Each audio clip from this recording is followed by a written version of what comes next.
Hello everyone, my name is Jennifer Terri. I'm making Philippine Travel Updates. How are you all? I hope you're all doing well. Today is February 21. Happy birthday to my cousin, Miyuki. Alright guys, I'm just gonna say it. I posted this on my Facebook page and on the community tab. One Health Pass is free. One Health Pass is an online form where all of us, all passengers, need to register to get the One Health Pass QR code that will be checked by your airline, and upon arrival in the Philippines, it will be scanned for at least 3 times or 4 times. So it's really important. We all have to register. Now, Anthony, a foreign national, messaged me last night asking, Jennifer, does it cost $65 for the One Health Pass? No, it doesn't. One Health Pass registration is completely free. Apparently, this foreign national Anthony registered through philippines.healthpass.com. Guys, this is another website that is pretending to be One Health Pass. It's a paid service. Another website, the same, is philippinesvisa.com, where they charge you for the registration. Please avoid these websites. You only register through onehealthpass.com.ph. That's the official government website. So please spread that news. One Health Pass is free. Now, Sebastian, another foreign national, one of our viewers in this channel, hi Sebastian, if you're watching, was able to extend his visa today. He arrived last February 13. He shared visa extension update. Today I went to the immigration office in Tacloban. Just 10 minutes and my visa was extended for another month. No questions asked. So it is definitely possible. He even told me, the immigration officer told him to come back 2 weeks before expiry of the new one so I can further extend it. Apparently, he already knew I'm not going to leave the country anytime soon. The only thing that was required of him in the immigration office in Tacloban, Sebastian has good records, no derogatory or overstaying records in the Philippines, clean record, he said. They asked me to bring a photocopy of my passport, the personal, the bio page, and one with the page where I got the visa stamp upon arrival. When I went back with the photocopies, they just made me fill a form with my personal info, reason of staying in the Philippines. I put down tourism, and then I paid the fee. And that's it. Seems very, very easy and simple. Sebastian extended his stay in the immigration office in Tacloban. Meanwhile, in Cebu, you already know Governor Gwen's executive order that she wants to accept unvaccinated foreign tourists starting March 1. For that one is contrary to the IATF resolution. IATF resolution or the national policy is only to accept fully vaccinated foreign tourists or foreign nationals. Let's see what's gonna happen. Governor Gwen is really is firm that they will accept. In fact, the Mactan Cebu International Airport Authority manager said that they will be accepting unvaccinated foreigners capped at 1,000 daily to ensure proper accommodation in the quarantine hotels in Cebu. Apart from accepting unvaccinated tourists, Governor Gwen also issued the lifting of the reciprocity agreement. That one is fantastic. Great initiative from Governor Gwen. Sana all. Anyways, in my opinion, I wouldn't recommend unvaccinated foreign tourists to purchase tickets yet.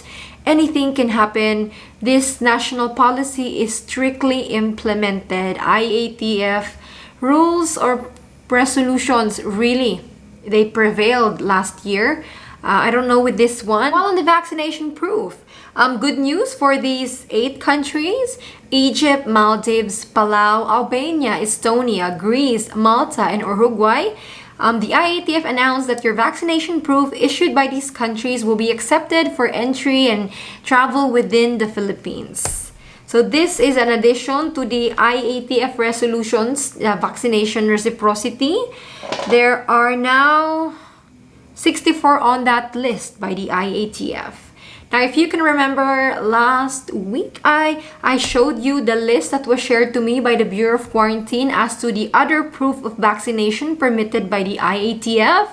Some of those countries are under the tag BMCIR 2021-2022. According to the Bureau of Quarantine, in an inquiry with them today, they said, in regards to your concern, countries tagged as BMCIR means that it is with approval of Bureau Memorandum Circular. However, countries that were tagged as BMCIR and ITF are all under the Reciprocity Agreement. Now, it's different from what the IATF are posting publicly, but this is the Bureau of Quarantine.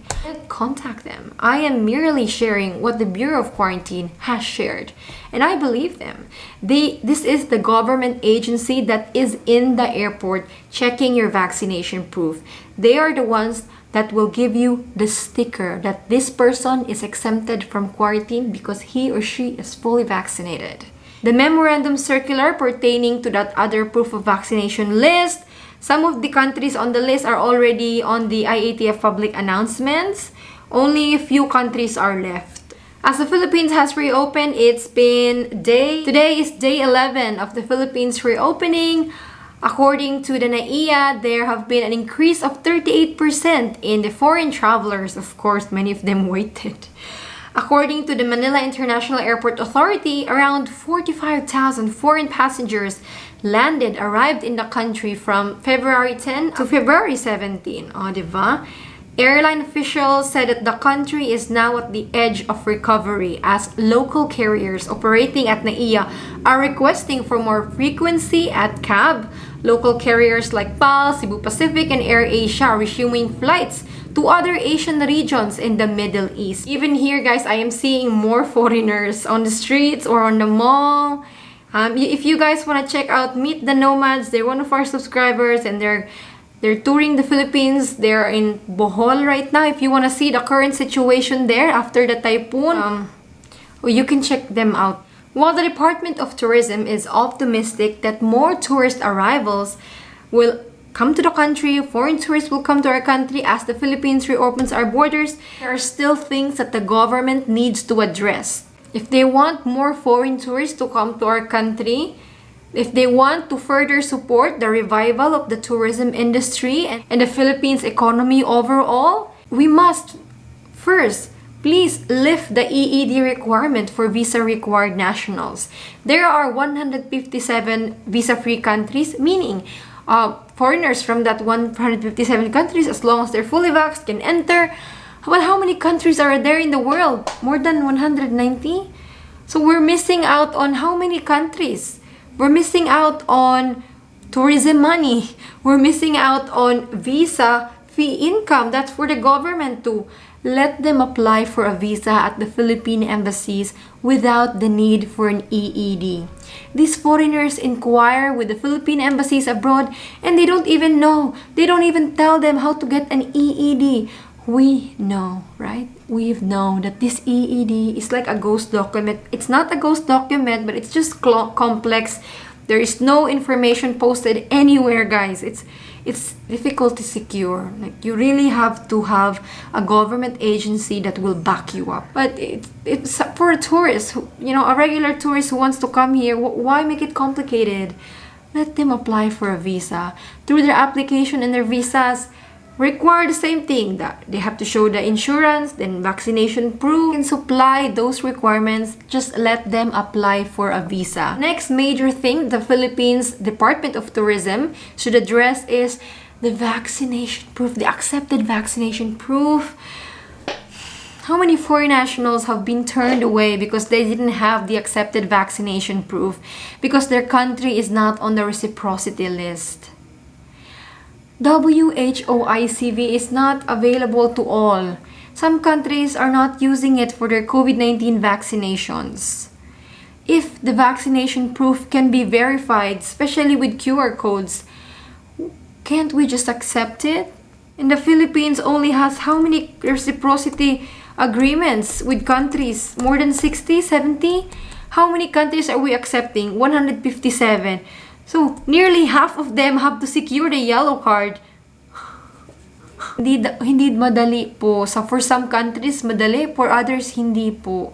That drives away tourists. Instead, if they were interested to come here, but with these complexities, they may be discouraged to come to our country. Another thing I think the Philippines should consider is making travel within the Philippines seamless, simpler.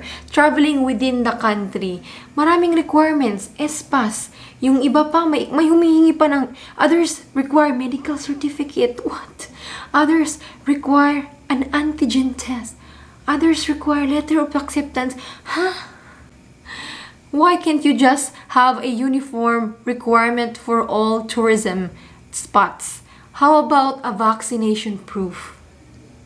That should be the only requirement. We are now at low risk. Many people are discouraged to travel because there are so many requirements and it's complicated.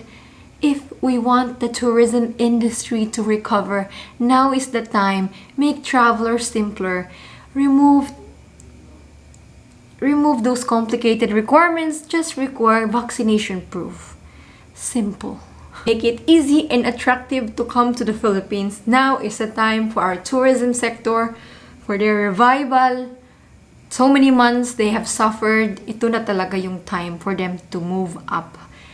And about the domestic requirements, baka matagalan ako guys. I'll just put it in the link, yung link sa comment section. And another thing, thank you so much for your very uplifting, encouraging comments. I love the community we've built here. Just positive, supportive, kalma lang. And that's how it should be.